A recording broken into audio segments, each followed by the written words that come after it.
I challenge you to walk through an airport without seeing one of Mitch Albom's books on the shelves. It's just not gonna happen. He's everywhere. He is famous for writing The 5 People You Meet in Heaven. And then there's Tuesdays with Morrie, which I think at one point was the best-selling memoir of all time. He's written 14 books. He's sold more than 40 million copies. He's been writing for more than 45 years. And so I said, Mitch, come on the show and let's just talk about how you go about the craft. How do you build characters? How do you hook people in at the beginning? And we started with the granddaddy of them all.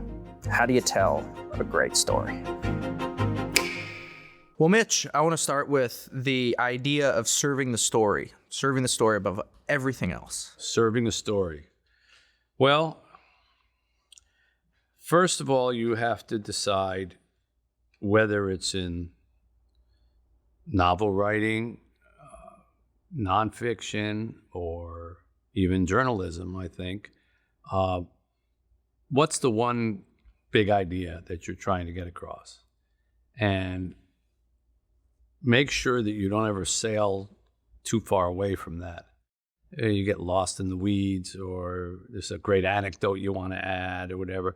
You've always got to be tethered to that. Now, it doesn't mean you can't take a deviation. Doesn't mean you can't say, even in writing, let me say something about this, or, well, let me tell you a story about this. But you're always hanging on to that cord. I liken it to sort of like those space movies where they go outside the spaceship. But, that cord is everything. And as long as they're tethered to the cord, it doesn't matter that they're going at a gazillion miles an hour. It doesn't matter if there's asteroids, whatever. But the minute they let go of that cord, they're never getting back. And so I think that that's the thing that I've tried to do, is keep, you can call it story, you can call it theme, a lot of words for it. But I always try to remember what I'm serving in whatever piece I write. One of the ways you do that in journalism, when you write a column, for example, is your first paragraph and your last paragraph tend to work together. And so you kind of know you're sailing towards that last paragraph, With novel writing, I find that I like to know the endings of my books before I start them. I don't have to know the middles. And sometimes I even change the beginnings, but I kind of want to know what my North Star is that I'm sailing towards. So there are different ways that you do it, but I find that to be really important, and that readers appreciate it. Because I think the worst thing you want to hear as a writer is, I tried to read it, but I got lost. Oh, yeah. Yeah. That happens. Yeah. And there's such impatience in people.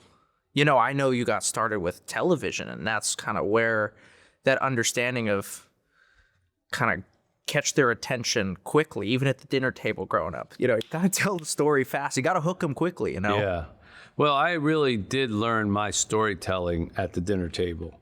I get asked a lot, when did you become a writer? Or did you decide you wanted to be a writer? And I wasn't one of those people who wanted to be a writer when he was a kid. I wanted to be a cartoonist. And maybe, writing comic books is an idea of writing. But then I became a musician. And that, again, I always say, well, music and writing are fairly closely connected, more than people realize, but still not writing. And I only became a writer in my 20s, and I'd never written anything before that. But I'd always been a good storyteller. And I was a kid at camp who they would pick to tell the ghost story, Mitch tells it, yeah, tell the story. And the way that I learned that was at the dinner table, because my family had holiday celebrations, and we had a pretty extended family, second generation, immigrants. So some of my older uncles and aunts were immigrants or first generation. And I would listen to them after dinner. They would all sit around the table. All the kids would scatter, but I would sit at the table. For some reason, I was just interested in watching them tell stories. And I would notice there was a distinct difference between my aunts and my uncles. My aunts would always get caught on the details. So they'd do was it 1945? Well, no, maybe it was 46. When was Manny born? Was he born in 46 or was it 45? And the uncles would get impatient. They go, "Sal, who cares? Let's go. Let's go. Get to the point, huh? Yeah, and then the uncles would tell the war stories. And my Uncle Eddie in particular said, so there we were, we were coming over the hill.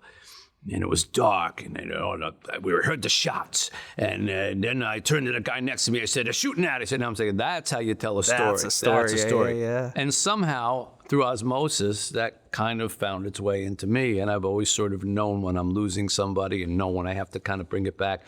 And interestingly, working with children, which I do a lot because I operate an orphanage, holding a child's attention when you tell a story is a great exercise for being a writer, because you see it on their eyes, like when they're starting to fade and you realize, get back to the thing, or you got to throw in an exciting line, or you have to have some dialogue or something like that. And I find that a lot of that mentality that I have to do when I have a 3-year-old now, to kind of keep her interest, is the same thing on a more mature level that I have to do as a writer. Yeah. I heard something recently I'm curious to hear your take on, that the key to storytelling is to tell the slow parts fast and the fast parts slow.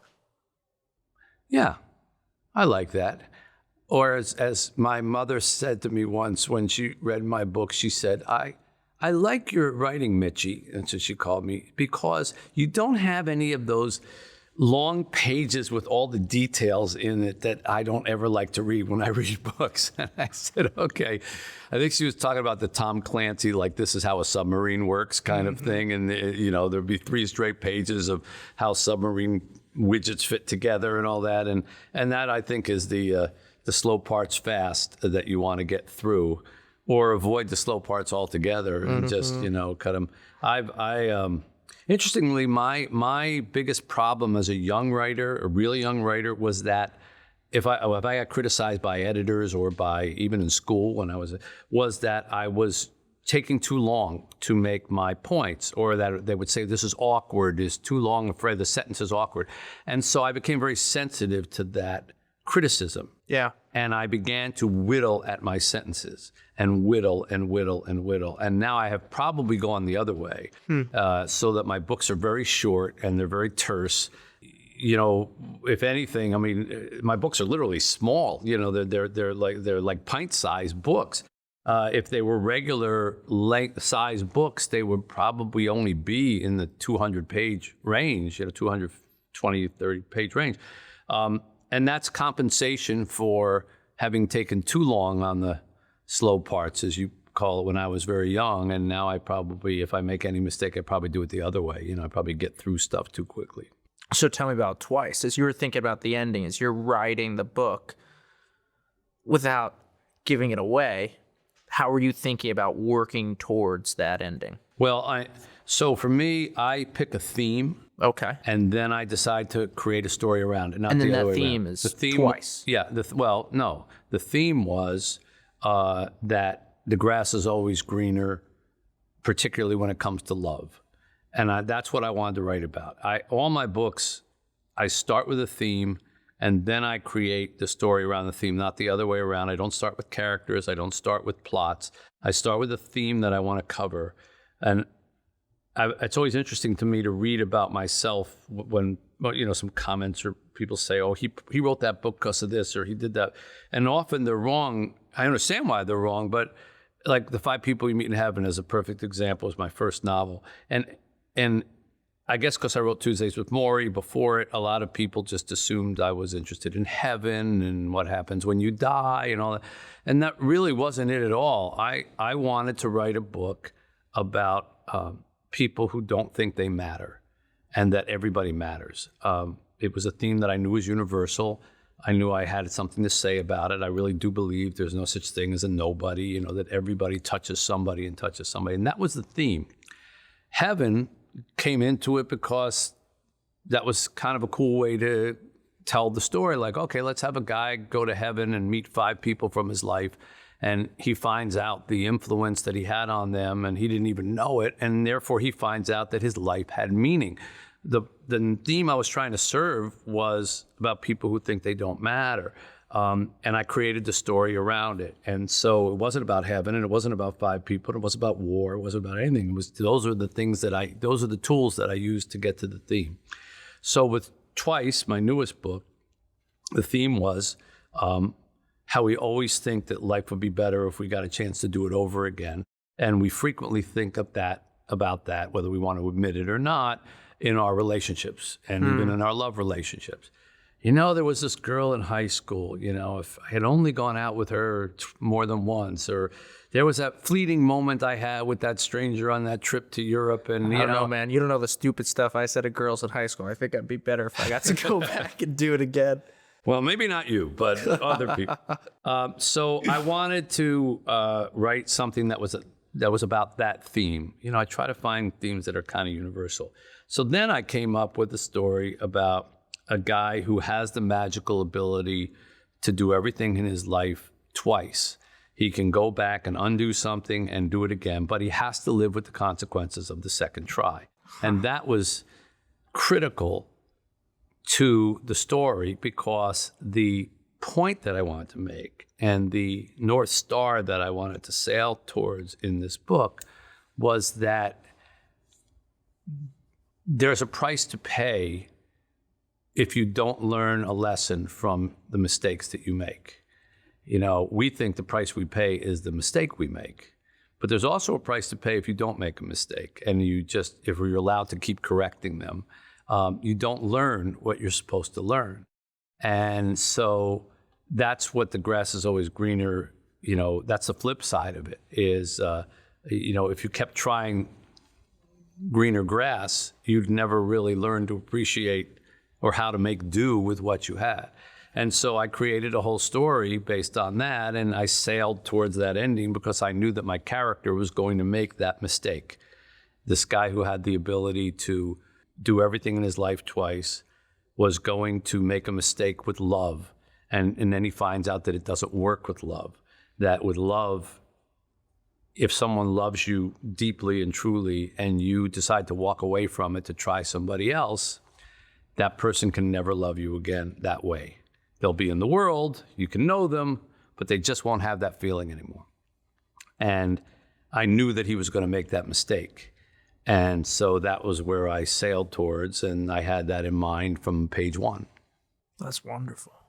So that kind of premise, for lack of a better word, came out of the theme before it. That's right. Cool. Man, you got me thinking about cool premises now. Like you got me thinking about Flatland, 2D instead of 3D. Mm-hmm. Got me thinking about Benjamin Button. Mm-hmm. Born old, dies young. What makes for a good premise? It depends on who you're trying to reach, I guess. I mean, for me, I want the best thing that somebody can say when they read one of my books from me isn't, man, that guy's an artist with the written word. I'm really not after that. There are way better artists than me, and I'm not even sure I would know what to do with it if somebody said that. What I want people to say is, I couldn't stop thinking about that after I finished it. It made me think about my own life. Not necessarily my characters or anything. It made me think about my own life. Then you've done something with your literature. You've moved people. And, I was very blessed relatively early in my writing career, kind of midway through, to write a book called Tuesdays with Morrie that was not supposed to be any kind of big book, and it wasn't supposed to do anything other than pay medical bills for my old college professor.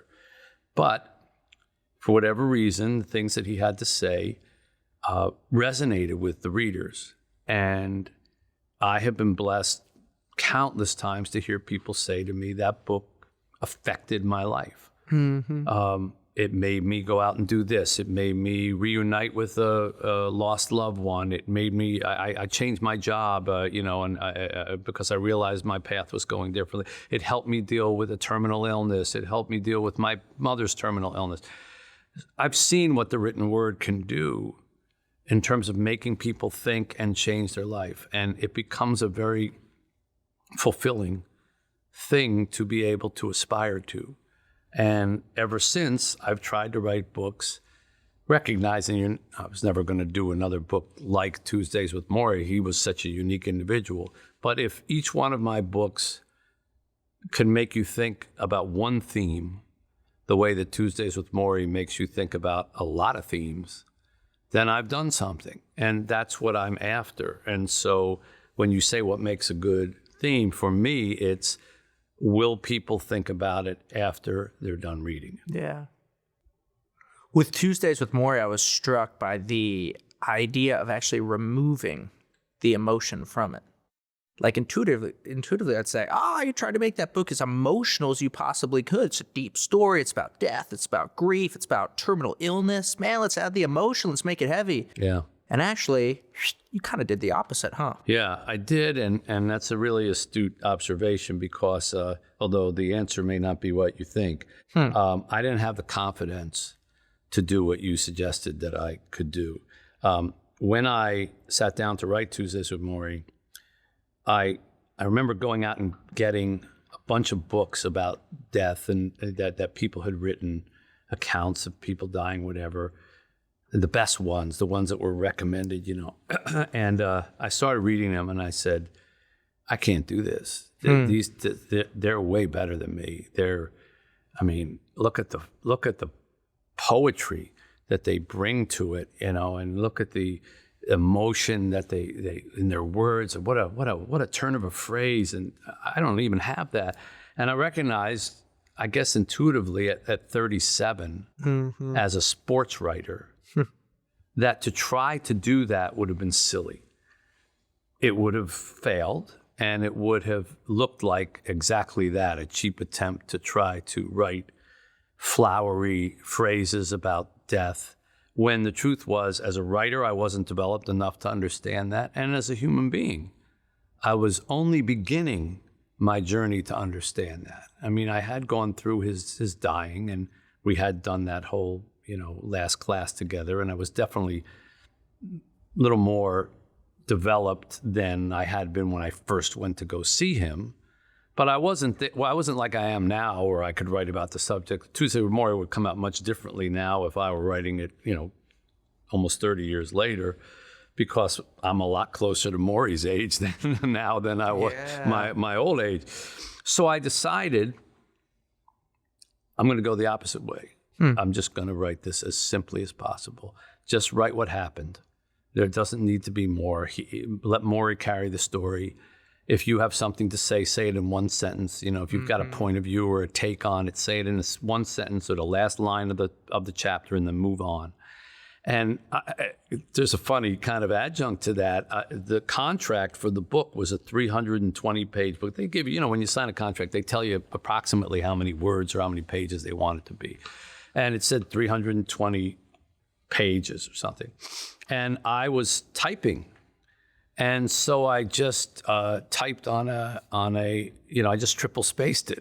It sounds like a school assignment. Yeah, that's the way I looked at it. I'd only written 2 books before, and they were sports books, and they didn't care how long they were, and they were really reportage books. And so I just wrote it, and I got to like 300 pages, and I turned it in.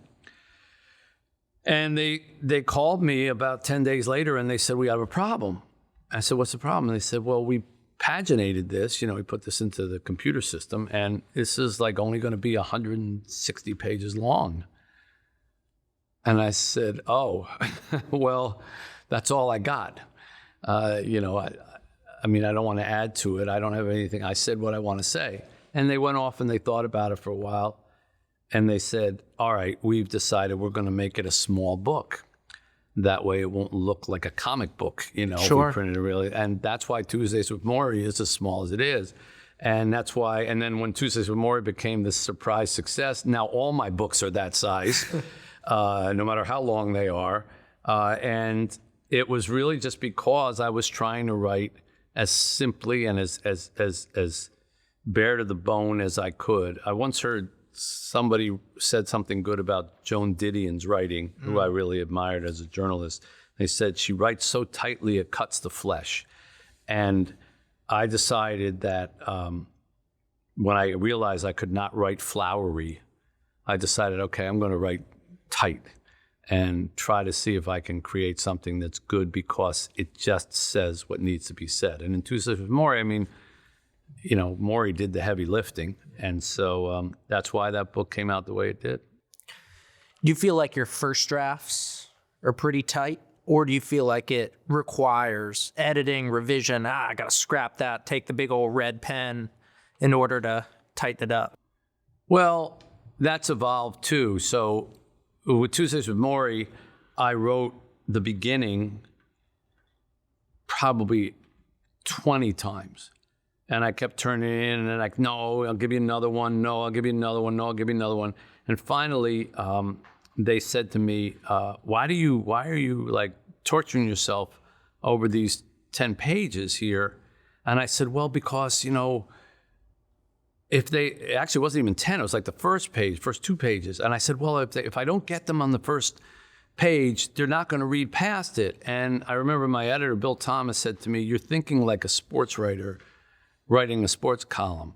They're not reading a newspaper. If they pick up a book, they're going to give you a few pages. They're not going to like read the first paragraph and say, this is not for me. They'll have spent money on it. They'll give you a little bit, like even if they're standing in a bookstore, they'll read a couple of pages. And that was good advice because it relaxed me a little bit. I tried so hard to make the first page perfect, And so then I became sort of like, okay, I just have to get them in the first 10 pages. I don't have to get them in the first page. So I loosened up a little bit about that, but I still write, I self-edit all the time. I always say by the time I'm done with my book, if you catch me right when I just finished a book, if you start me, I can probably recite it.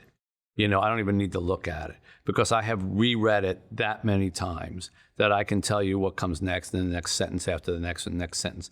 So I do a lot of that combing and raking before I ever let an editor see it because I really don't want it coming back with like, you don't need this, you don't need this, you don't need this. It hurts. Yeah. It hurts to have, you're being told you're too fat.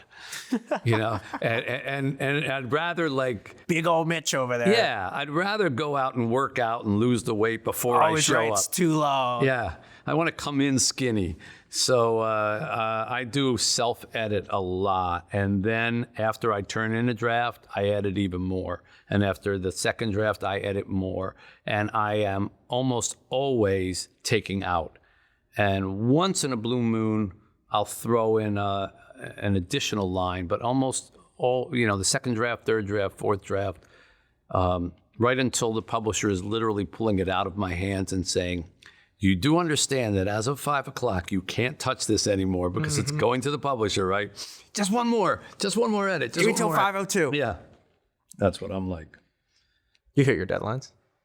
Well, I've learned deadlines have become really part of my bloodstream. I have as a sports writer, which I still do, for the Detroit Free Press, even though it's more of like an emeritus kind of thing now. But back in the day when I was really at it, so I write for the Detroit Free Press. We're in the Eastern time zone, but Michigan, the state that I live in, is a very, very big state, and our printing presses, some of them are way up north in the Upper Peninsula, and some are south. So consequently, we had like some of the earliest deadlines in America for nighttime writing, because in order to get the paper delivered, printed, and taken up to some of these places, you got to turn it in like pretty early because it's 5, 6, 7 hours away. So yeah, Mackinac Island and even more north. So I got used to having to write as a sports writer now. Now think about this. Most games back then started at like 7 o'clock at night, 7:30. And they would end, maybe a game started at 8, and it would end at 10:30. My first deadline was 8. So the game hasn't even barely started yet. I had a deadline. My second deadline was like 9:45, which maybe the game might just be coming to some conclusion. Third one was like 11 or 11:30. The fourth one was like 1 a.m. So I was constantly writing and rewriting and rewriting. And there was a championship game between the Detroit Pistons and the Portland Trailblazers out in the West Coast. And they had extended the deadlines they said, you have to send it when the buzzer sounds. That's all. You've got to press the button. That's all we can do to try to make the paper. And the game changed leads in the for the last 3-4 minutes. And I literally had, and this was a very common thing, I had a winning column and a losing column going at the same time. Now, they were up 3-1. So if they had lost, it would have just meant it's 3-2. Not that really big a thing, you know, you got to come back and play another game. If they had won, they win the NBA championship. Right. Big difference in tone and in what's going to, you know, what you want to say and whatever. And I am literally going back and forth with every basket. Every time the Pistons take a lead or come with it, just Pistons win and then switch the screen, go over, Pistons lose. This is what happens. And with .07 seconds left on the clock, Vinnie Johnson hit the shot that won the game. And I had to write something in that those split seconds, some semblance of something, and then as I pressed the button, the fans jumped over my back to storm the court and everything, because it's just pandemonium when it was over. And you realize as you're sending this thing off, which is this garbled jumble of running and all the rest of it, that they're not only did you just send in something that you're not particularly probably proud of, but they're going to make a poster out of it and sell it, so that the kids everywhere will have it on their wall, and they'll look up and they'll say, boy, that Albom guy really can't write very well. You know, look at that. So I had to live with those kind of deadlines, and that was a big part of my life for many years. So I'm quite used to deadlines. I don't miss them. You know, my book editors are always like, God, you actually turn stuff in on the day that it's supposed to be turned in? I go, well, doesn't everybody do that? Oh, God, no. Novelists are notorious for waiting, being 6 months late or a year late. I said, no, you got the wrong guy. Well, part of that must be is you're pretty regimented about your process. 3 hours, get up in the morning, don't wait for the inspiration to strike so that the inspiration comes kind of guy. Yeah. I think some of that comes from a journalism background too. And, you have to write every day, whether you feel like it or not, or you have to go cover that game, whether you feel like it or not. You have to spin some story out of something that might not be that interesting a game. So, I was well trained in that. And then I learned from some really good writers. I play in a band of writers. Like a music band? Yeah, a music band. And everyone's a writer? Yeah. It's called the Rock Bottom Remainders. They've been around we've been playing for 30 years already. And Stephen King and Amy Tan, Dave Barry, Scott Turow, Ridley Pearson, James McBride, Frank McCourt was in it. Many, many writers have come and gone through as guests, but that's kind of the core. And, I'll talk to them sometimes about how they do it. And we don't spend a lot of time talking about writing, to be honest with you. We mostly talk about like what chord we got wrong. But when we do talk about writing, what I've observed is everybody kind of approaches it like a job. There was only one guy, Greg Iles, who's a wonderful guy, just passed away. He would it would hit him at 2 a.m, and he'd get up with, from 2 o'clock in the morning till 11 in the morning, and he'd, don't bother me, I'm on a roll and that kind of thing.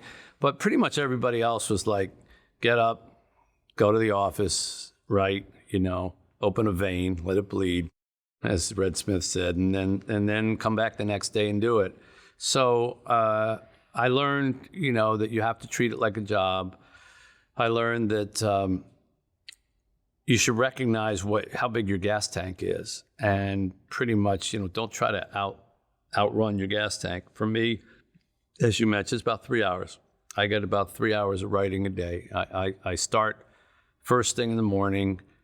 I deliberately don't listen. I get up and, maybe I'll grab something to drink, a cup of coffee or something, and then go right down to the screen and start writing. No music, no news, no emails, no internet, nothing that could, start to stain the white of my imagination.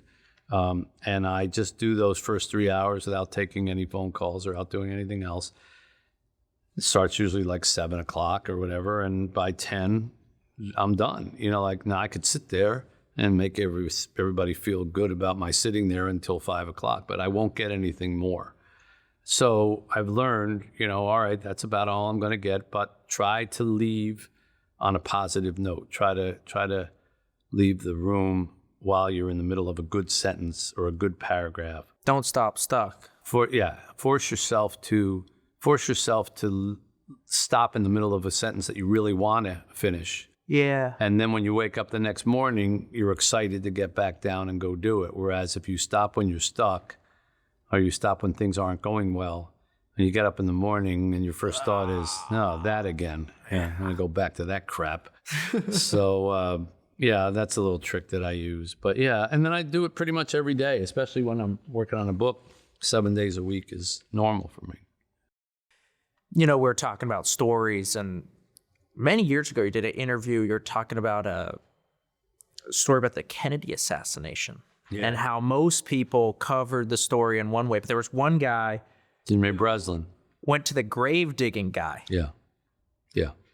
Mm-hmm. Yeah, that was, when I talk to people about journalism, and I talk to them particularly about column writing, I always say that, the ones that people are going to remember are often the ones that are away from the main action. Yeah. And if you can somehow tell the story through that, you're going to create a memorable column or piece of journalism. So the one that you're referring to was Jimmy Breslin, who at the time I guess was writing for the Daily News. I don't know. And when JFK was killed, now everybody in the country who had a column was writing about, what it meant to America. And they were writing all these declarative sentences and paragraphs about, this is the turning point in America, or who are we, or blah, blah, blah, these grandiose thoughts.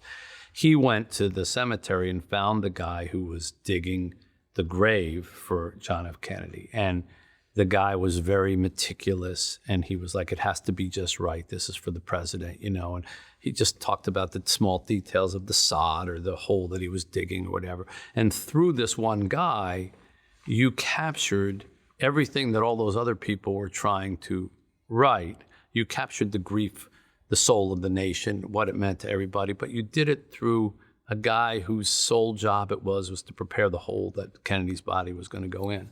And that's a great way to tell that story differently than everybody else did. You got me thinking a lot about perspective, point of view. So one of the most embarrassing moments, like if I were to look back at my life, like at what point did I feel the most shame, was freshman year of college. So I ran the local news sports division. And so it was, beginning of the football season, and I'm up in the box.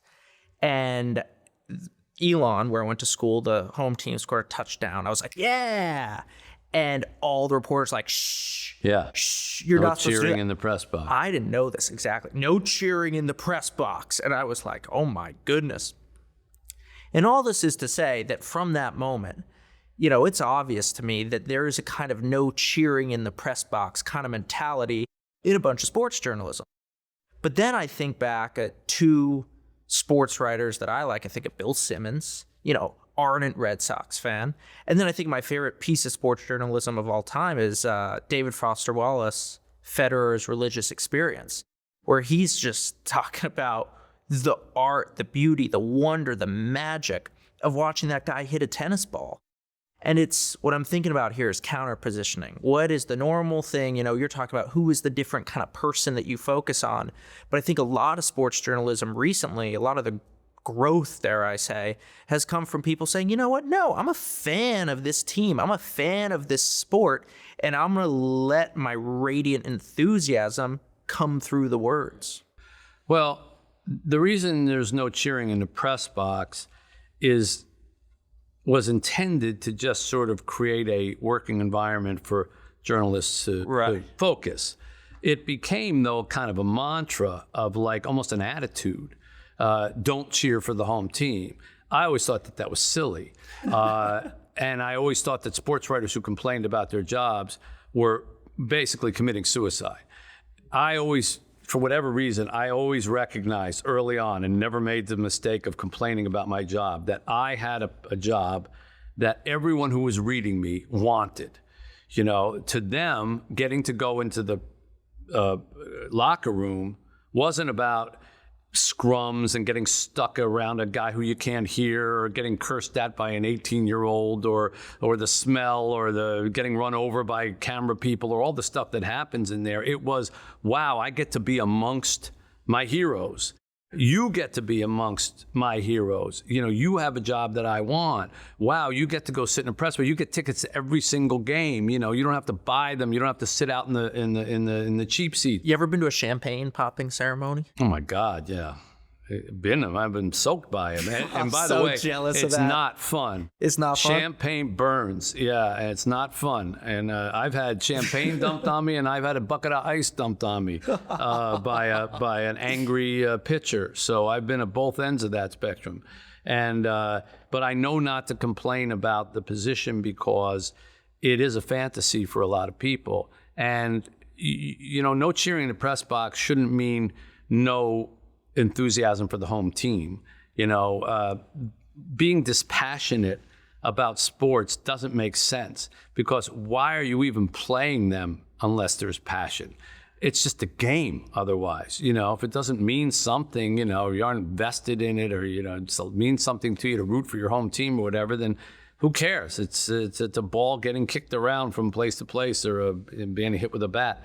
So I always knew that the passion belonged there, and I never worried about being a homer or anything like that. I just, I tried to write what was honest, but if it was honest that everyone in town was excited about it, then that's what you wrote. And I was very blessed that I worked in Detroit.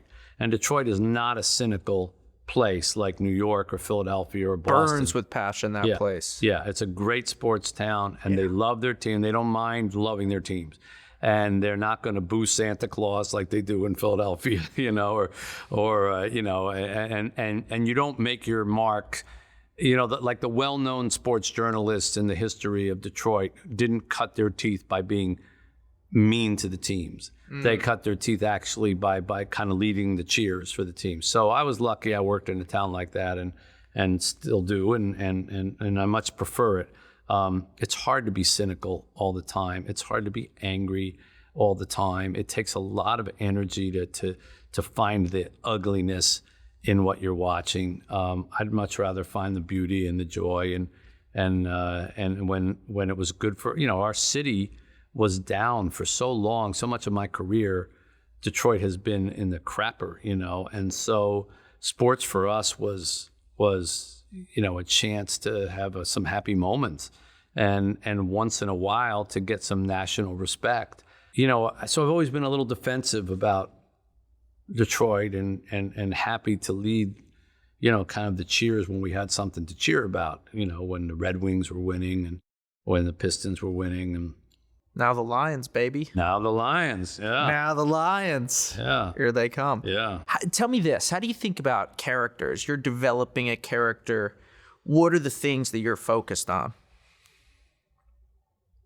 Well, I think the answer to that is, first, you need to specify, are you talking about the main character? Yeah, let's talk about main characters. Ancillary characters. So my main character has to go through some kind of transformation, or it's not interesting. There has to be a difference in him at the beginning versus the end, or her, or whoever it is. So then it's like, well, okay, where are we going to start, and where are we going to get to?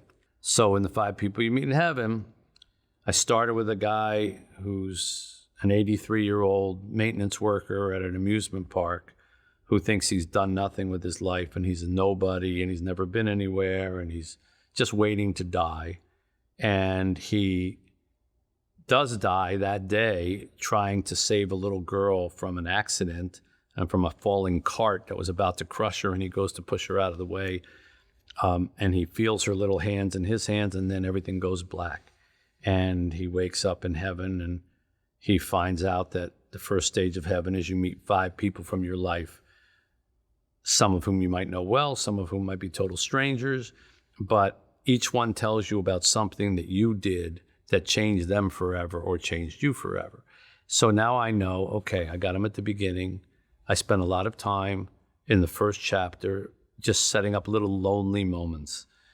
He pulls a string out of a fishing hole that they have and cutting the bottom of the boardwalk, and there's nothing on it. And he says, there's never anything on it. You know, he goes outside and falls asleep with the sound of seagulls going overhead, you know, kind of a lonely sort of moment. He hears a song that his wife used to dance to, and he remembers her, and now and then he wakes up and he realizes he has a doctor's appointment and he has shingles. And so all these little things that just kind of set the tone that he's alone, that he's sad, that he feels like he's a nobody. And so now I've established where I want to begin him. And in my mind, I kind of know where I want to end him. And then it's a question, the process is how do I change him along the way to get him to where I want him to be? Same thing with Twice, by the way, with the new book. It's the same kind of thing. Same character, starts a certain way. In that case, and I've done this once or twice before, in Twice, the new book, it begins with him. He's already older and he's been arrested. And he's been arrested for allegedly cheating at a roulette wheel in a casino in the Bahamas and winning 3 straight numbers with the exact number, which is impossible. I mean, the odds are infinitesimal, crazy. And a cop is interrogating him, a detective, about how'd you do it? Come on, how'd you do it? How'd you do it? And I didn't do anything. Come on, how'd you do it? I didn't do anything. What's your story? What's your story? And so finally, he, under pressure from him, he takes out this notebook that he has written for somebody else to be read upon his death. And you realize he's dying. And he gives it to the cop. He says, if you really want to know, you can read this out loud, and they go through it together. And so with him, I've already established him at the end. And now you're going to read from the beginning how he changed and got there. So there's a lot of angles from which you can do this. You can either start with the person a certain way and you put the idea in the reader's mind. How did he get that way? How did he become that? And now you show the contrast from the beginning all the way in. Or you start with, a very innocent kind of person, and you, like in Frankie Presto, one of the Magic Strings of Frankie Presto is about his magical guitar player. That starts when he's a little boy, an infant, and literally goes linearly all the way to the end, and you watch him change along the way. So there's lots of starting points, but it's a transformation. For me, your characters have to transform. It's not interesting if they don't. Nobody wants to read 200-300 pages about the same person who's the same way as they were in chapter 1 as they are at the end. No matter how interesting they may be, it gets repetitive, so you have to change. How much do you feel like I'm writing for Mitch versus I'm writing for a reader? 98% writing for readers. Is that right? Yeah. So how does that manifest itself? I don't worry about what interests me, per se. I like this topic or this area, or I want to write. I like oldies music. Okay, like if you ask me what's a passion of mine, I like 50s doo-wop rock and roll. I was in a band years ago that played it. I love listening to it. I listen to it almost every day. I'm not writing a book about doo-wop music, because I don't really see a great way to make that interesting to a large number of readers. First of all, music's very difficult. I wrote one music book, which I threw myself into because music's a passion of mine. But it's tough because the real beauty of music is aural, A-U-R-A-L. It's hard to write down. And no matter what words you use and, how many... If you even want to write like Tom Wolfe with a lot of italics and tat-tat-tat-tat-tat and rat-tat-tat-tat and try to write the beat out, it doesn't matter. It's really hard to get it across. So that's a passion of mine, but I'm not going to write it. I think about things that people want to explore in themselves. And then I say, okay, are these things that I have something to say about, or I have some knowledge about, or I'm curious about myself? And those themes that I told you about, when those overlap, when one that I'm curious about or I've learned something about overlaps with something that I think readers will be curious about too, that makes the list. What doesn't make the list is just because I'm interested in it. maybe maybe people think that that's wrong and you should write what you love but it's a business, I mean, you're putting out books and you're trying to get people to go read books, and it takes you a year or two of your life to do it. I don't know. I guess I'm just used to writing for an audience. The newspaper business is an audience. The movie business is an audience. The play. You write a play. You're literally writing it for an audience. Right. I remember that line in I think it was Tootsie with Bill Murray, and he's a playwright. He goes, "I want to write a play that nobody comes to see." It's like, okay, yeah, all right, that would be great. If people come and see it, then it's trash. It's failed. All right, well, that's why it was a funny line in a movie, but it's not a way to run your career. Yeah. So what is the process of coming up with a theme, a premise, a book idea? What does that look like? Well, when I get an idea for a book or a concept, I write it down, or I send myself an email, actually, because I'm frequently in places where I tried to, write it on a piece of paper, and then I just lose the pieces of paper, I once had a whole bag of just little pieces of yellow paper that I scrunched up, or stuff, notes you write to yourself at night, when you wake up and you get an idea. Now because of email and phones and everything, I just email myself and I tag what's the line, the subject line, book idea. And so then when I search every couple of months, I just go search my book ideas. I pull them and I print them and I put them into a file. So now I have a file that's, inches thick with, sometimes it's a whole theme, a story. Sometimes it's a line. Sometimes it's a title. Sometimes it's like, this would make a great first line for a book, and I just collect them in those files. And then when time comes to write another book, like I'm at now, I have a new book coming out. It's time to start thinking about what I want to do next. I'll go and just leaf through that file, and I'll find something. I'm blessed not to ever suffer from writer's block. That's never been a thing for me.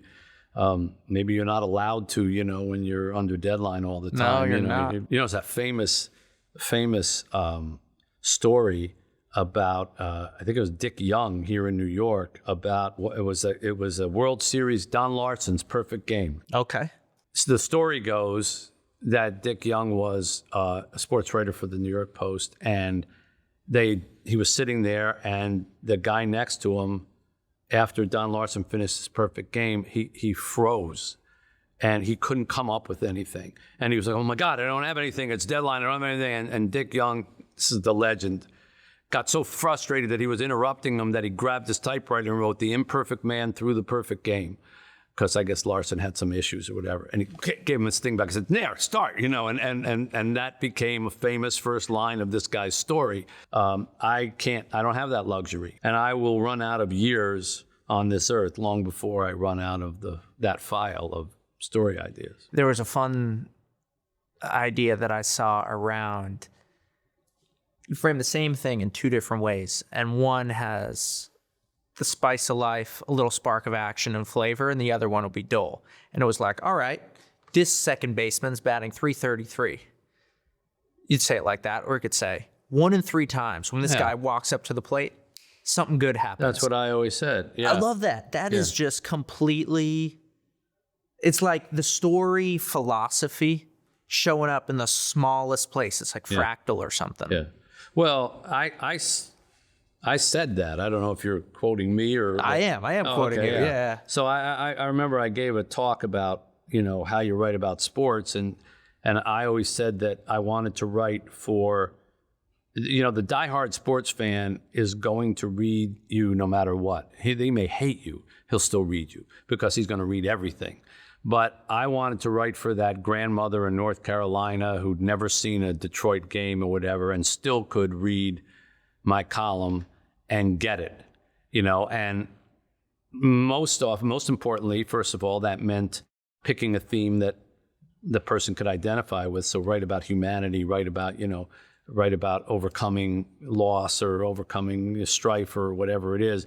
But a subset of that was don't get lost in the weeds about statistics and things like that, which a lot of sports writers, especially now with WHP Analytics, and WAR and all this ridiculous analytic over-analyzing things. It's like reading a spreadsheet, when you're the 333 whip and this and OR. So yeah, I said, for example, if a guy hits 333, don't come say that. Say 1 out of every 3 times he comes to the plate, something good happens, and that's how everybody can relate to it, But even more importantly than the factual stuff, find the thematic stuff that everybody can relate to. And I'll give you a perfect example. I don't know. Stop me if you've heard me tell this story before, but sometimes that means that you have to go against the grain of your business. Oh. So I was I want to say it was Barcelona at the Olympics, and Carl Lewis was going to run in a 100-meter final. It was a Saturday, and everybody was going to watch his race, including me. So I went there early because I knew that it was going to be really crowded and those stadiums get packed at the Olympics, when I wanted to get a good seat because 100 meters is a short race. So I'm sitting there. I got there like 3 p.m. or whatever, and I'm just sitting there waiting 5 hours. And meanwhile, they're running some heats. Mm-hmm. So one of the heats was like a 400-meter heat. And, those are just countless parade of athletes coming out and running a heat and another heat and another heat. And I'm kind of leaning like this watching, and the gun goes off, race running about halfway around the track. This one runner pulls up, hamstring, and goes down to the track. Okay, happens all the time, especially if you cover track and field. So everyone else keeps running and they finish the race. And this guy is in his lane and you can see he's suffering. And he gets up and he falls kind of back down. He said, man, he really tore something. Then suddenly, out of the blue, a guy, kind of a heavyset guy, comes running out of the stands and onto the field. Now remember, this is pre-9/11, so security isn't what it was afterwards. And he runs onto the track and he gets behind this guy and he lifts him up. Oh, wow. And he starts walking him in the lane around the track. And at some point when they come around the final curve, he actually has him up on his feet. So his feet are behind him, and each step that he's taking, he's kind of walking because they're staying within the lane. Because if you go outside the lane, DQ'd, you're disqualified. So there's not room for him to kind of put his legs or wherever. So they got to get both their legs lined up. So he's literally carrying him. Of course, now he's starting to come around the curve. Everyone in the stadium's like, yeah, like this, coming and cheering. And by the time he gets across the track, everybody gets a big round of applause for him. Let's say the winner won in 50 seconds or 49 seconds. He came around in like 2.5 minutes, Sure. something like that. So I go running downstairs. Now, there are only a handful of journalists there. I go running downstairs and try to find this guy. And I see the guy who ran out of the stands. And me and a handful of other reporters race up to him. And I said, who are you? What? Why'd you do that? He said, I'm his father. Oh, wow. And I said, well, why did you run out of the stands? He goes, well, I know how hard he trained. He's trained his whole life for this. And I knew that if he didn't cross the finish line, he wouldn't be recorded as having participated in the Olympics. His name might not be in the books. And so I knew he just had to finish. And I started asking him questions about, his background. He said, well, I taught him how to run. And when he was I said, why'd you put him on your feet? He said, well, when he was a little boy, I taught him how to run. That's how I taught him. I put his feet on my feet. I'm choking up when I'm telling the story. I put his feet on my feet, and that's how I taught him how to run. And so I remembered that. So that's what we did. Man. So I came back upstairs, and I called my newspaper, and I said, I'm not writing this Carl Lewis thing. I got a better story. And they go, what do you mean? It's Carl Lewis. I said, trust me, this is a better story. And at the time, nobody had seen it. Now everybody tells this story, and they all act like they were there. But I was there, and there weren't 10 million reporters there. And I wrote that story instead, or in addition to. And that column became one of the best known columns that I've written. And it was about a guy who I'd never heard of before. Derek Redmond is his name, but I never heard of him. He was British, never heard of the father.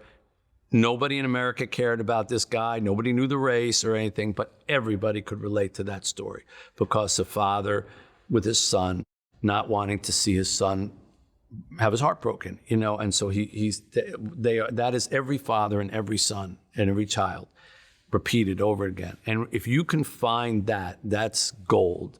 That's a column that you want to write no matter what else is out there.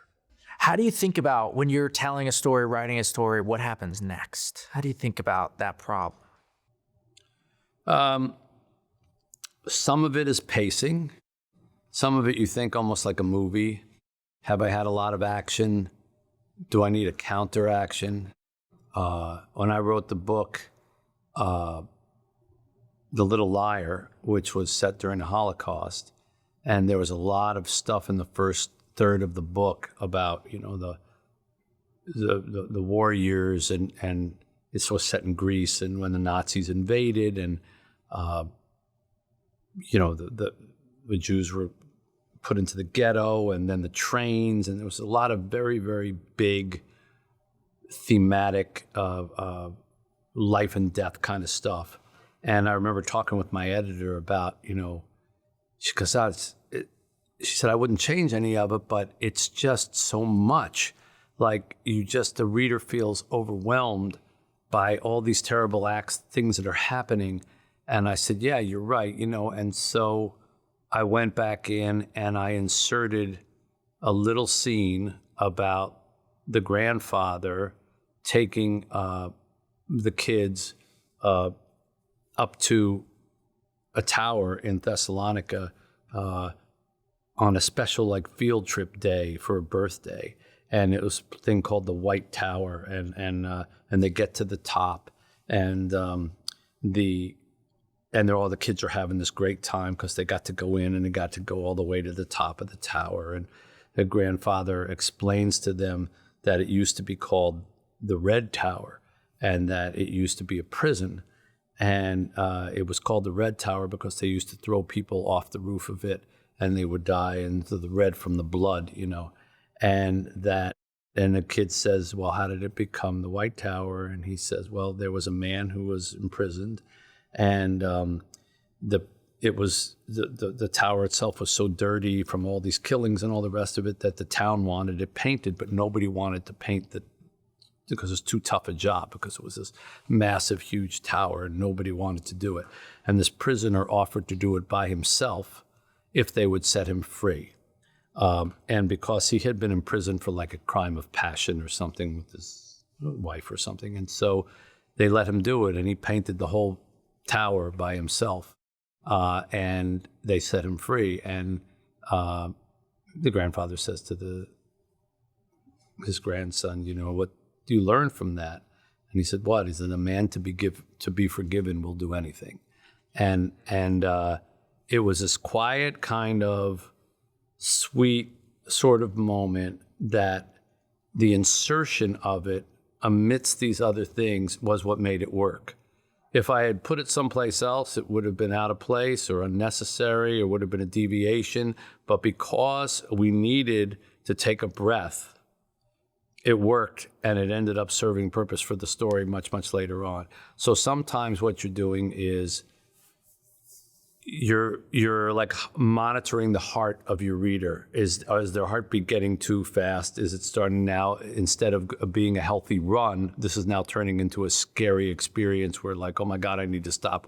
So bring it down a little bit, take the hill out of the marathon that we were talking about earlier, flatten it out a little bit. So a lot of it is pace, and you have to have a feel for that as a storyteller. And then a lot of it is crescendo. Nobody wants to peak too soon. Nobody wants to peak too late. You don't want to save everything good for the last chapter of the book. I learn a lot from movie making because I do write movies, and it's quite a different experience. Bill Goldman's book about adventures in the screen trade, he explains that the more action happens in the last 7 minutes of a movie than often happens in the first hour and a half of it. And yet, as the viewer, you accept that because somehow we've come to expect our movies to sort of have these big wrap-ups. Sure. You know, if you actually measure it, it's like 7 minutes. And 7 minutes, you know, the love story wraps up, the murder wraps up, the case wraps up, all this stuff. And nobody objects to it because somehow you're ready for it. You know, that's the experience of the moviegoer. Well, you have to also understand the experience of a reader, you know, and when do they want some relief? When do they want some humor? When do they want, when do you break a chapter? That's a big thing. Or how do you hang, you know, I work a lot at, I don't know if I'm good or not, but I work a lot at stopping the story at a particular point and leaving it, putting a pin in it and coming back over here and having people go, I want to get back to that. You know, well, you're going to have to wait a second, Hold on, you know, going to have to wait. It's like my uncles at the dinner table. There we was, we were over the hill and we were, you know, but first over here, they were doing this. So, you know, if you're good, you know, you can keep them up, bouncing up in the air over here, and you can do something over here as well. Yeah, I had the image of a color wheel as you were saying that. Color wheel, yeah. Sort of writing, he's sort of in different colors, but you know, I've been on blue for a long time. I'm kind of getting into that deep blue. It's a little much.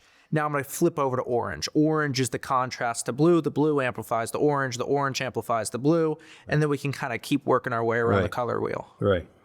Very much. That's exactly it. And then it becomes three-dimensional if you want to work about time. So if you're telling multiple stories, as I do in Twice, for example, you've got to end one chapter with a suggestion that we're going to go to some other time, but it's going to make sense that this comes now. You know, he looked at the, you know, tombstone and it made him think of his mother, or he just looked at the tombstone and he was overwhelmed with the memory. Stop. Next chapter, you know, now he's with his mother or when he was a kid or something like that. So there's some sort of tie between where you left off in that scene and why you're beginning in the next one, you know.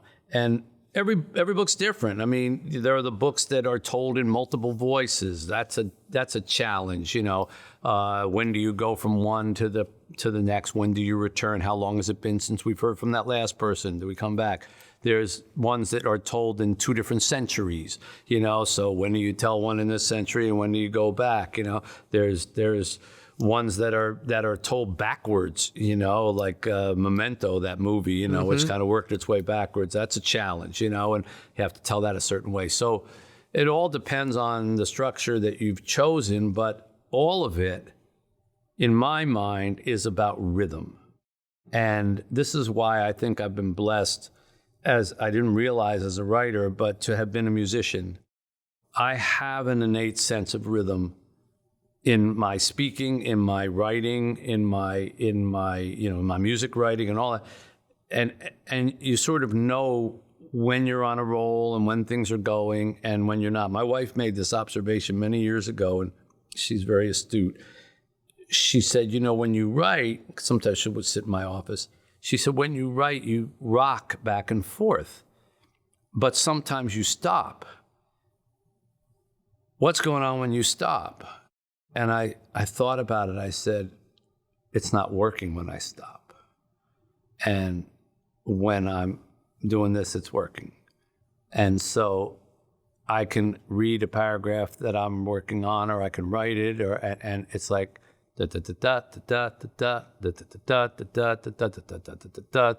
good. But all of a sudden, if it's what do I have to do here? Stop. Okay, I got to fix something. It's not. Hold up, everybody, stop. Stop the ride. We're gonna hammer a few things in here. Okay, let's go back. And that's how when I told you I reread and I reread, a lot of it is just for rhythm. And one of the highest compliments I've ever gotten on my, in my newspaper life was when people say, you know, when I read your column, like I start and I'm at the end already, you know, like it just, and so many other ones I read and then I have to stop and I have to go back and read the paragraph again because I lost something, whatever. But I don't know what it is about yours, but I start at the beginning and I kind of just get right to the end. And I know what it is. It's rhythm. You know, you write with a rhythm that doesn't disturb the reader's kind of their sense of rhythm as they're reading it, and they just can kind of keep going. The sentences make sense. They flow into one another. The ideas flow into one another. Even the cadence of the actual sentence itself flows into it, and you can get to the bottom. You get to the end of the song. And writing is like that too. What I like about rhythm as an idea is that it's pre-intellectual. If I'm at a bar or I'm at a coffee shop and there's a song that I like, my body knows that I like it before my mind does. Right. My body's kind of moving and grooving and shaking. Yeah. And then I'll even feel my foot tapping. Right. And then and then you'll go, what is this? Oh, I actually like this song. All right, what's going on? And okay, let's go listen to the words. And that's what I like about music, is that there's a whole sequencing with falling in love with the song that goes from the body, the intuitive self, to the mind and the sort of explicit part of the music. That's why in American Bandstand, that was always the first thing that they always said when they rated the records. I like the beat. And that's why Paul Simon, when he was interviewed, and I consider him one of the great songwriters of our time, maybe the best, he said he starts with the rhythm. And Paul Simon is one of the most poetic songwriters we have, but he starts with the percussion and the rhythm of it and writes to it. And that's why I think so many of his compositions are so beautiful, because they're a meshing of the rhythmic with the lyrical. He'll repeat a line just because it works with the rhythm. There's no real reason to repeat it, but he'll work with the rhythm. And yeah, it's hard to explain, without playing it for you. But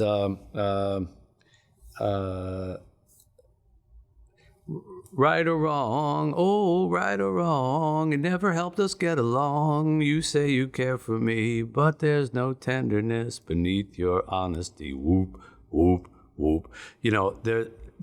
That's a beautiful little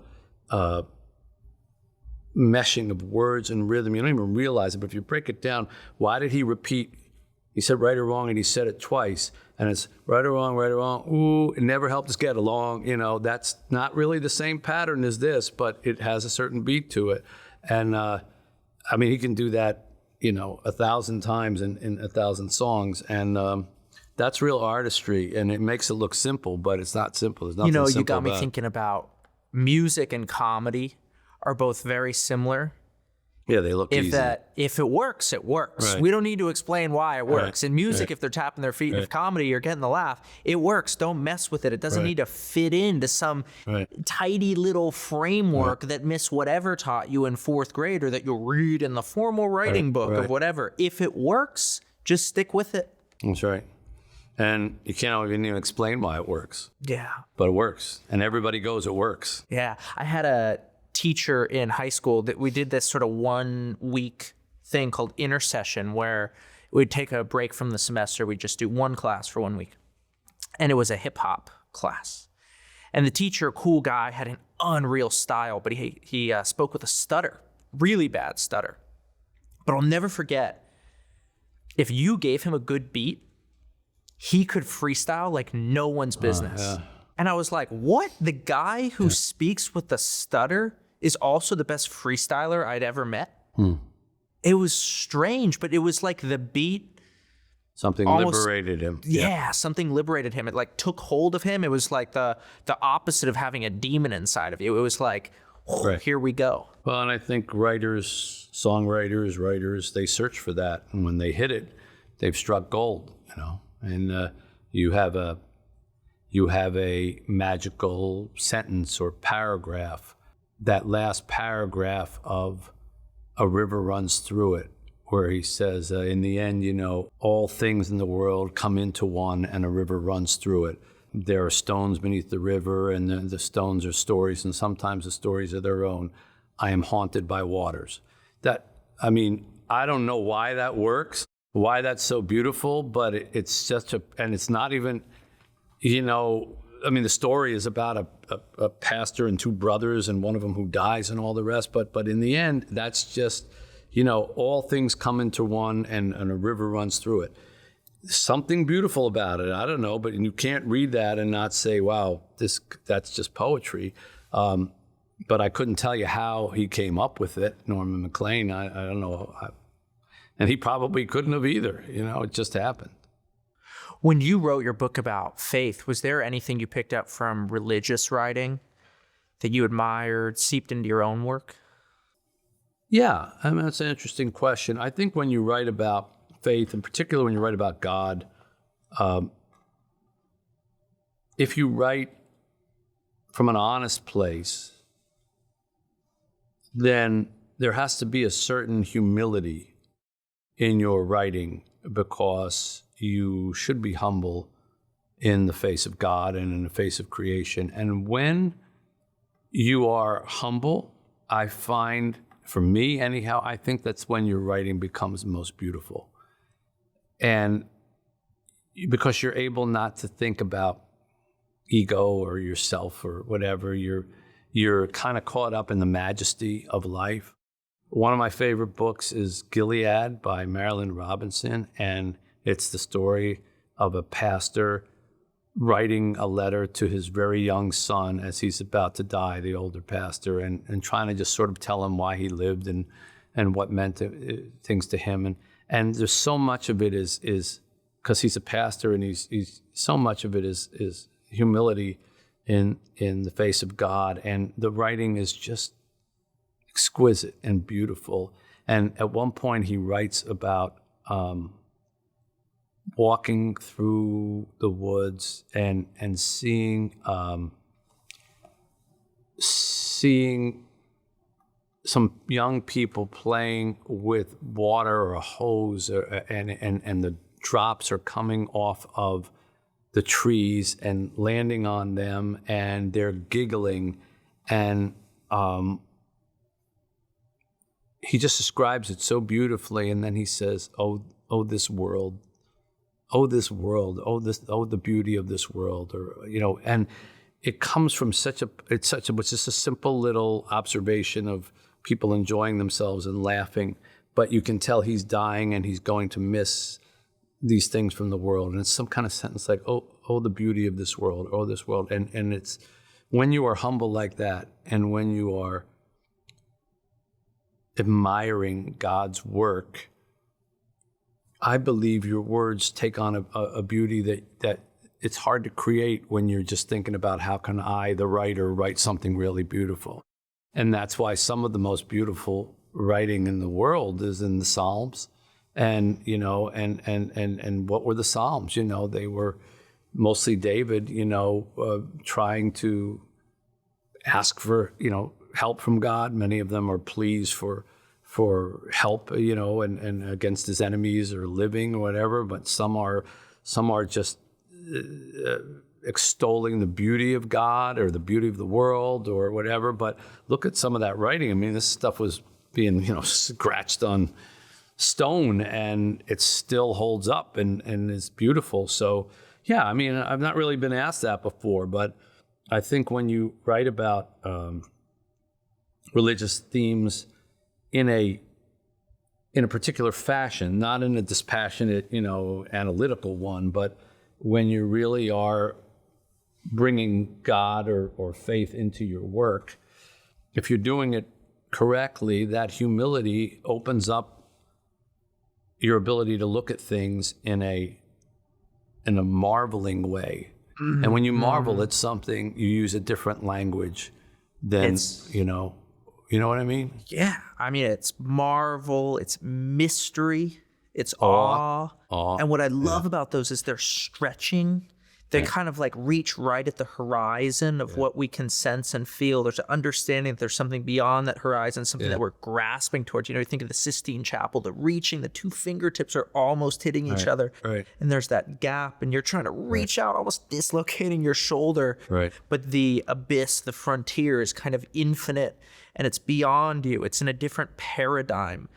And it's like the quest for that. You're right. When it's humble, it's not coming from you. It's coming from something. You're being pulled.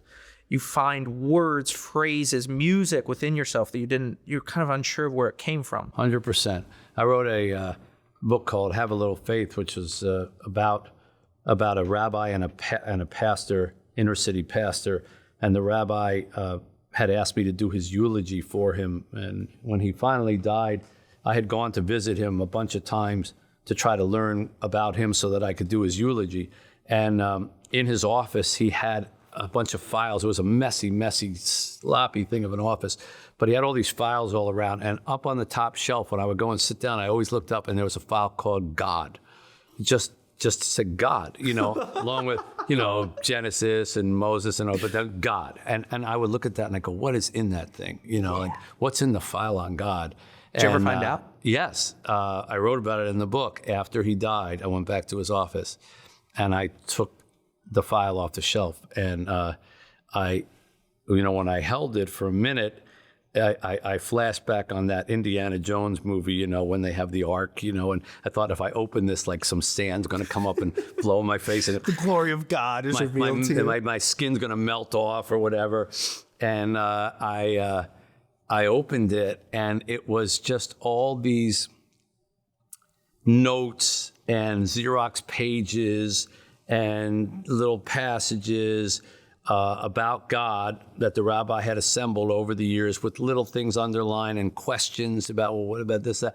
And, at first I was like, that's it, and then I realized, well, that's perfect, because what is God if not a series of questions and the answers that we believe that we either are hearing or we one day will hear, and it's the journey. It's not the answer. He did an amazing thing when he died. He had recorded a tape unbeknownst to anybody. And when he died, his grandson, he had left it for his grandson, and his grandson at the funeral service went up to the pulpit and put this cassette tape into a player on a speaker and pressed play. And his voice came out, and he spoke to the congregation, the rabbi's voice, and he said, "My friends, if you are hearing this tape, that means I'm dead and gone, and please don't feel sorry for me, but I want to say one last thing before I go. I've had 2 questions that have been asked of me over the course of my life as a rabbi more than any others.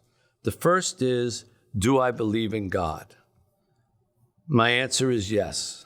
The second is, what happens when we die?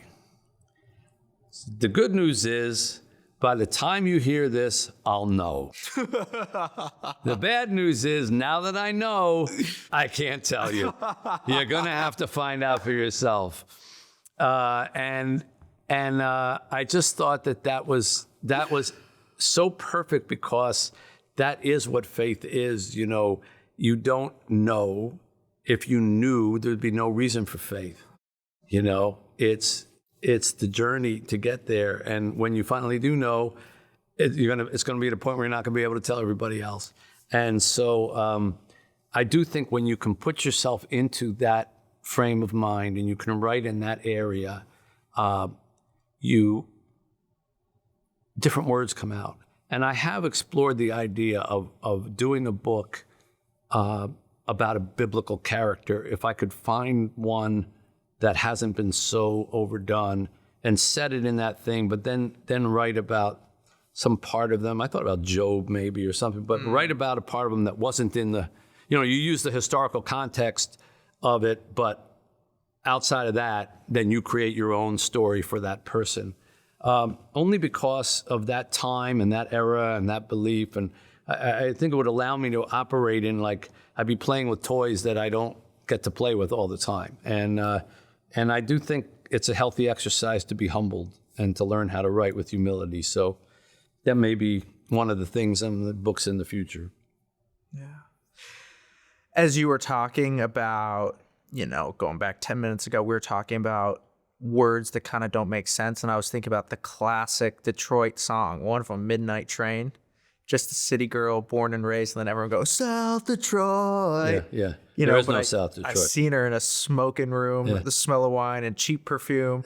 I don't know. That's what's fun about certain kinds of language is they pull you in, they reel you in like you're a fish on bait, but you kind of never really figure out what they mean. Why are you saying that? Why does that work? But something about, kind of like an abstract painting, something about the way that the words are combined, the way that they're together on the page. I like that. I want to keep exploring that. I want to memorize that. We have a good laugh at everybody who comes in and sings that song. And in fact, they play it in the Red Wings games. Just a small town boy, born and raised in South Detroit. Everybody screams South Detroit. And just so that people who are listening to your show know this, Detroit is the only city in America where Canada is south of us. And so you take a bridge or a tunnel down south to go to Canada. So South Detroit would be Canada. And I didn't know that. Yeah, and so there is no South Detroit. And we get a good laugh out of that. But as you say, it's an iconic song, so everybody sings it, you know. What makes for good songwriting? I think, like you said, there has to be a stick-with-itness to it that almost always comes from something rhythmic, first and foremost, because it's hard to remember a song or stay with a song that doesn't have something you can tap your foot to. Even if it's a slow tap, you want to tap your foot. Then it has to have a hook of some kind that just stays with you and won't let you go. And then, you know, then the lyrics have to be, again, ones that come back to you or that you stay with. You know, poetry and songwriting, it can make a song beautiful but not popular. You know, it's really hard to have, you know, deep words that are really difficult and still haven't be popular. I mean, Bob Dylan did it in some songs, you know, everybody knows Blowing in the Wind, but they know Blowing in the Wind because you say over and over again, the answer, my friend, is blowing in the wind. The answer is blowing in the wind. That's very much a folk song. When you take the words to Hurricane, you know, the story about Reuben Carter, you know, almost nobody can remember this. It just goes on and on and on and on and on forever. So everyone goes, yeah, it's a brilliant song. Well, tell me 2 lines from it. I can't tell you. I don't remember the 2 lines. It's a brilliant song. So, you know, there's the kind of what makes a good song, the answer by a rock critic, and then there's what makes a good song, the answer by a music fan. And the answers by a music fan is generally going to be that they can sing it easily, they can remember it after the first time that they heard it, it's catchy, you know, and it somehow speaks to them. The answer by a rock critic could be any one of a number of other things, you know, but that's the difference between critics and fans, I guess. Well, I know love is a theme in your book. Why'd you pursue that? Well, it's the theme in the book, and it's kind of the theme in life. Yeah, it is. And I've written love stories within my stories before. Almost every one of my books really has had, you know, main characters who have had a love of their lives. But this is the first book that I've written that love is the theme of the book. And you know, I mentioned to you before that, you know, I try to do themes first, and the theme of this, you know, is the idea that the grass is always greener, or, you know, or regrets. But really, I wanted to do it with love. I wanted to do it about the grass always being greener when it comes to love, or our thoughts about I could have done better in love, or maybe this wasn't the perfect person for me, or, you know, maybe because we do that, whether we want to admit that or not, we do. You know, it's lovely to say, I'm with the love of my life and the perfect person for my life. And I'm sure that that's true in the cases where people are very earnest about it. But you can also be with the love of your life and have forged a great relationship, but also somewhere along the line have asked yourself, what would have happened if I didn't get with this person? Or what would happen if this person died? You know, or what would happen if this person decided they didn't want to be with me anymore? Or what would happen if I just changed my mind? Or what would happen if someone else came along? Whatever. We do these things. We watch other people's relationships and we think, is that one better than what I have? You know, are they more in love than I am? Are they getting more love than I'm getting? And it just occurs to me that one of the biggest second guessings in our lives is our love life. You know, that and probably our career life. You know, I could have done this. I should have done that. I should have been a baseball player. And so I wanted to really explore the idea of love. And I think I've reached an age where I can do it now with some perspective.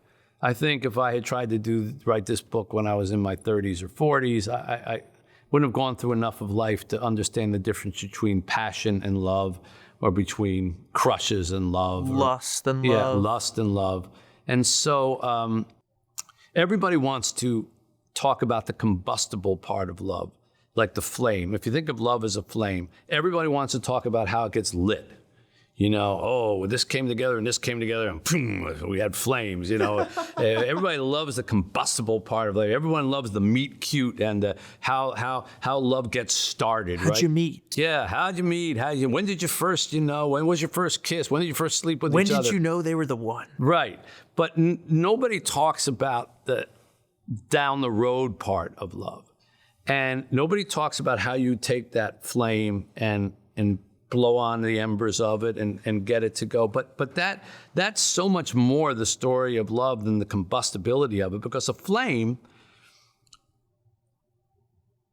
by itself can go out, can be extinguished if you pour water on it or you go like that to it. It can blow up and burn your house down. You know, it all depends on what you do with that flame. And so the nurturing of that flame after the combustibility, what it takes to keep it going and let it be a warm fire that you know will take care of you for the rest of your life. That's something that we don't explore a lot. And I've had that with my wife, and I've been very blessed to have a wonderful wife. It's not like every day is, you know, sugar and roses and we never have a disagreement or anything like that. But I have been blessed to know what true love is. You know, I've never doubted my wife's love for me. And I've realized as years have passed that is not something that everybody gets to experience. And people are suspicious of their wives. They're doubtful of their wives. They wonder. I've had people say to me, I'm not sure my wife likes me. And I'm like, God, what a thing to have to, you know, think about. And so I really wanted to explore the questions we ask ourselves about love. And Alfie and Gianna are the two protagonists of this story. And they meet when they're children in Africa. And they have like a little 8-year-old puppy love thing. And then they don't see each other again until college. And when they accidentally are brought back together. And Alfie is just smitten by her, but she's just too cool for him, and he goes after her like a puppy dog, and finally, you know, professes his love for her, and you find out that she kind of was waiting for him all along, and it's really a nice. They come together great, and you're kind of rooting for them, and they have this early great existence in this city in New York, and you know, like I did when I first moved here, and you know, they don't have any money, but they're happy and all those kinds of things. And then time passes and things take their toll. And of course, he has the magic power to go and do things over again, which he's never told her. Mm. So he has this secret. And at one point he tries to tell her, and he says, you know, I can do that. I can go back and change things. She goes, oh, really? You know, well, that's interesting to know. And he goes, well, what would you do, you know, if you could go back and change anything? He wants to sort of engage her. And she thinks for a second. She says, nothing. And he said, what do you mean nothing? He says, because she says, I don't know how this tapestry is going to play out. I don't know. Everything must be happening for some reason. And I don't want to change it because that would change who I am. And it's such a perfect little answer that it makes him kind of almost ashamed that he brought it up, and he never brings it up again. But sure enough, as the years pass, something happens, and he starts to get a wandering eye, and he's tempted, and then a fight occurs, and in a climactic, angry, drunken moment, he decides he's going to try something else, and that's when he realizes and finds out that this power that he has doesn't work with love. And so once you turn your back on the true love in this world that he is with his magic, that person can never love you again. And he discovers this world where this woman who he always loved and whatever is in it, but the feeling is gone. And what happens after that? And that is that taking care of the flame thing that I'm talking about. Like, if you let it get to a point where it extinguishes, it doesn't come back. And so the book becomes this treatise about, when you have love and you don't appreciate it, when you don't have it and you want it back, all those things that go on with love. And what does he do? Because the book becomes this whole thing about, well, what does he do now that he's like time traveled out of the best relationship of his life? It was a really interesting thing, and I got to read it to my wife. She has never actually read, I don't think, a book of mine the way that you or I would read a book, because I read them to her towards the end of the writing. It's one of the last things I do before I turn it in. I say, are you ready to hear it? She says, okay, we have to find big chunks of time. And we go down to my office usually, and I sit in the chair and she sits around the corner so that I don't see her face. Oh, wow. Because I don't want to look over and see her go, yeah. What? Or Nothing. No, you made a face. What? No, I didn't make a face. I had something in my eye. You know what? So I can't see her when I read, and it's a very instructive time because when you're reading a book out loud for the first time, you're hearing it in a different way also. And once in a while, I'll hear it. She'll go, I say, was that a good or a good? Yeah, no, it was good. It was good. And this one, I read to her, and when I finally got to the end and the last page, and I will say that the end of this book is very jarring, and it's everything comes together on the last 2 pages. So please, if you're listening to this, don't go to the last 2 pages of the book to just see, I'll just go and then I'll read from the beginning. You'll ruin it. You'll destroy it. You've got to leave it alone and wait and see what happens. But when I read that to her, and then I looked up when I said the last line, she, leaned forward.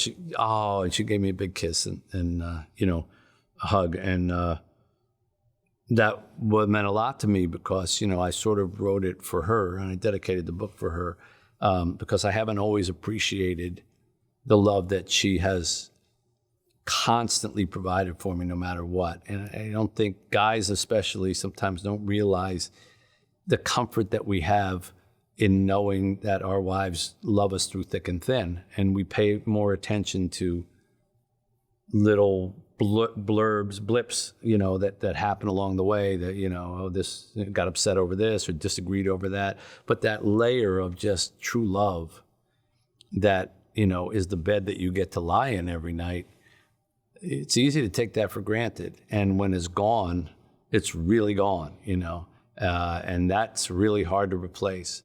So, it's what I wanted to say about love, and I haven't been mature enough to do it until probably now, if I am. And so, that's something different for me. But you made me think 2 stories. One is a very sweet one. Another one's a little more difficult. But when I was in Texas, I'd always go to Chick-fil-A on Saturdays with a mentor of mine. And every single Sunday at 11:30, there was an old couple that would come in. And the wife could barely I thought walk. they weren't open on Sundays. Oh, sorry, on Saturdays. Yeah, I was going to say, somebody's going to point out it couldn't have been a Sunday. Totally. We would have gotten, what Cunningham's law is? I think it is Cunningham's law. The best way to get an answer on the internet is to be wrong about something. And then you get all the keyboard warriors. Yeah. Okay, so Saturday, we always do it. And 11:30, they walk in. It's this old guy, can kind of barely walk with this frail woman, and they always sit down in the same booth, and he goes and he gets her a vanilla ice cream and he gives it to her, And it's just like clockwork. Me and Brian, we always go together. We're like, man, I can't wait to see them. So that's a sweet one. And, it's old person's love. I think of, when we think of love, even in relationships it's like, hey, let's go watch The Notebook. It's never culturally, it's never the old people's love. Right. That's not what we focus on. Right. It's always the Ryan combustion, Gosling falling in love, the combustion, the rain. I love you so much, right? Yeah. The kiss with the dramatic music and the spinning camera angle. But then last week I played golf with the guy who's probably 62, 63, and we probably spent an hour talking about he'd just gotten divorced and what it was like to find out that his wife had an affair and was cheating on him with, the football coach of their kids' high school. And it was so painful, talk about just when love leaves and you lose it. I mean, I think they got divorced 10 to 12 years ago, and you could just feel in every single word the despair, the sense of loss, the agony that still keeps them up at night. And to just watch those two little moments, play out. Yeah. There's a real gravity. Yeah. It's interesting that you say that, because I've been asked many times about loss. And, because I guess Tuesdays with Morrie, obviously deals with that theme so many times. And then so many of the other things that I've written about are about loss or dying. I wrote a book about our little girl who died from a brain tumor. And so a lot of books that I've written about have been about loss, but they've been about loss of life. And this is the first one that I've really written, which is about loss of love. And you're right, loss of life is a pain that you carry with you, that you can do nothing about, but you're in two different worlds. The person that you yearn for and miss is someplace, and what is hurting you is that they're not there anymore physically. Like you can't go see them, you can't go talk to them. A loss of love, the person can still be in the world, can still be right there. And that's what happens with Alfie. This Gianna, she's still there, and she still knows him, and they were friends, they have the history in it, but she just doesn't feel the same way. And she doesn't remember a time that she ever did, because he went back in time and undid everything. And so he's looking at this woman who he felt so strongly, and she once felt so strongly about him, and now it's gone. And she's still here, and she's right in front of him. So he's not going to a tombstone. He's not going to a cemetery. He's not, looking at the sky and I wish you were here. She is there. What he's saying is, I wish you felt about me the way that you used to feel about me. And that's a whole different sense of loss. And it was a chance for me to explore that. That Barry Manilow sang the song, but it was a David Pomerantz song, who was a beautiful songwriter, called Trying to Get the Feeling Again. And it's, I've been up, down, everywhere I possibly can, like a bloodhound trying to get the feeling again. He's trying to find this emotion that he once felt for someone, but it's gone. And that's a yearning, that everybody can relate to. So I'm hoping that, people who read twice, that's what they'll sort of find too. And it occurs to me as you're talking, I've written about loss again, but it's not somebody dying. It's a flame going out, Yeah. You are welcome on the show anytime. I think you got to give me 10 more years to come up with new stories, because I think I told you every one I have. Next time we're doing 3 hours. 3 hours, okay. 3 hours. All right. Well, I appreciate it. Thank you for all the good questions. Yeah.